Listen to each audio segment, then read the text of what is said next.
Yesterday, there was outrage going on over a bit of text, really just a couple of lines from a filing by Google, which some said shows Google says users of Gmail have no expectation that their emails are private. Okay, this completely blew up. Articles all over the place, people going completely nuts. Outrage, outrage, outrage. Now, you know, Lewis, that we've been critical of companies like Google and others who do not protect privacy, who participate in surveillance and so on and so forth, tracking usage, all this stuff.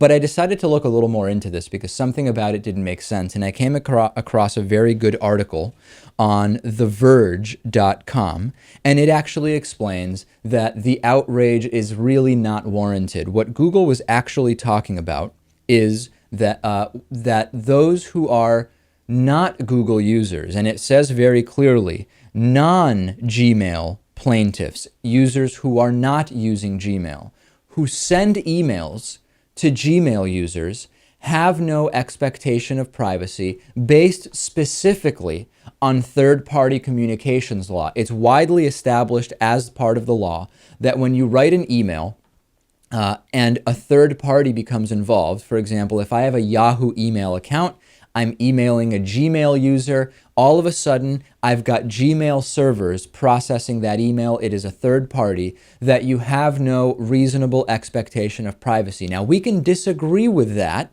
That's perfectly fine in a different discussion, but that is and has been the law. It is not specific to Google, and all Google was saying is that non-Gmail plaintiffs have no reasonable expectation that their emails will not be processed by an intermediary and that they may not be totally private if you are sending email to Gmail users. This is a very specific case where people blew this out of proportion, and it actually is something that applies to just about any situation where you're emailing someone who has a different email service than you do. Full stop. That's it.